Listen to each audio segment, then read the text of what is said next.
Maintenant, nous allons voir les opérateurs de comparaison qui permettent de construire les tests.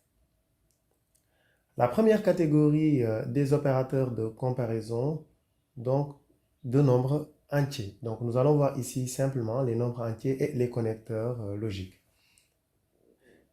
Les premiers opérateurs sont des opérateurs de test d'égalité et d'inégalité.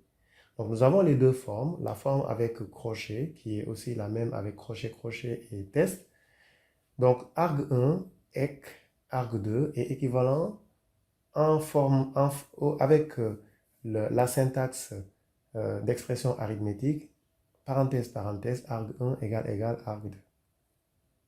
Et la signification, c'est que c'est égal à arg1 de tester si la valeur de arg1 est égale à la valeur de arg2. Pour l'inéquation, c'est la même chose. Donc, moins NE veut dire not equal. Donc, c'est égal à différent. La deuxième catégorie de tests représente les opérateurs de test d'inégalité, à savoir inférieur strict, inférieur ou égal, supérieur strict et supérieur ou égal. Donc, la forme avec le crochet, moins LT, moins LE, moins GT, moins GE, sont des formes qui, à premier abord, sont un peu repoussantes.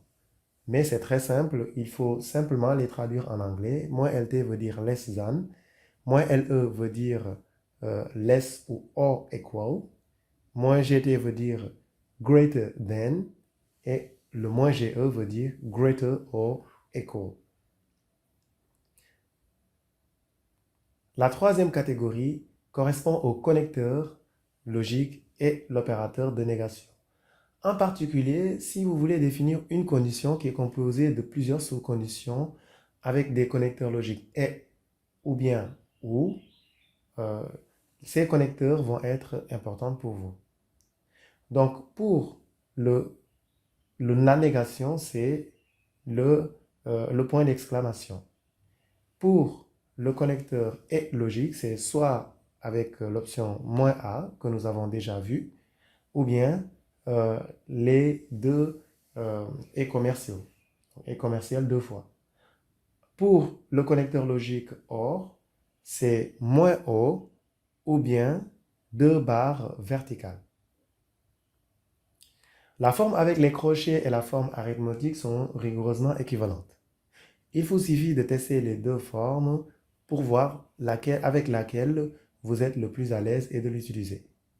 Néanmoins, il n'est pas très recommandé de les mélanger au risque d'avoir des écritures incohérentes ou bien des erreurs très difficiles à débugger.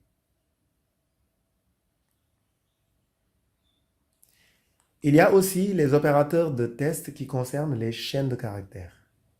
La première catégorie, ce sont les chaînes qui testent la longueur de la chaîne.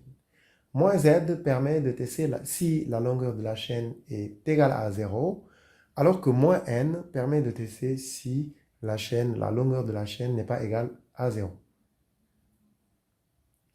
Donc, pour ces deux tests, c'est simplement de tester la chaîne nulle ou pas. Mais remarquez que les deux sont vrais, renvoient la valeur vraie pour des conditions qui sont contraires. La deuxième catégorie, ce sont les opérateurs de comparaison, d'égalité ou de différence sur des chaînes de caractères. Ces opérateurs, donc, pour le premier égal, testent si les deux chaînes sont égales, et le deuxième pour voir si les deux chaînes sont différentes.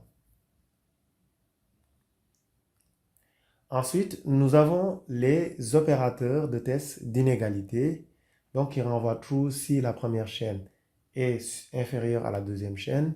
Pour la deuxième cas, c'est renvoie true si la première chaîne est supérieure à la deuxième chaîne de caractères.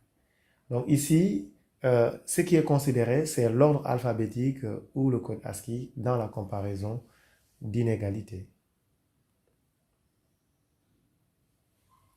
Il y a aussi les opérateurs de comparaison sur ou bien de tests sur les fichiers. Les trois premières lignes de ce tableau concernent les tests d'existence. Donc, "-a" ou "-e" teste si le fichier existe, indépendamment de son type.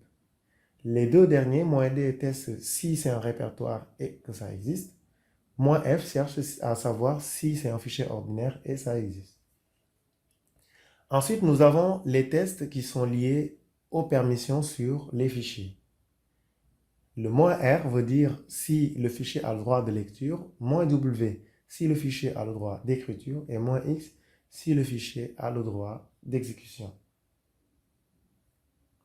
Ensuite, nous avons la troisième catégorie qui concerne la vérification de liens physiques et la date de dernière modification. Le -EF, qui est une option ambiguë, donc cherche à vérifier si deux fichiers pointent sur le même inode. Est-ce que donc ce sont des liens physiques? Alors que le -NT cherche à voir entre ces deux fichiers lequel est le plus récent. Donc vous voyez qu'il y a un ensemble d'opérateurs qui sont disponibles pour pouvoir faire des tests sur des expressions arithmétiques, sur des chaînes de caractères, sur des fichiers, enfin tout ce que vous voulez, tout ce dont vous pouvez avoir besoin pour faire des expressions ou des tests logiques.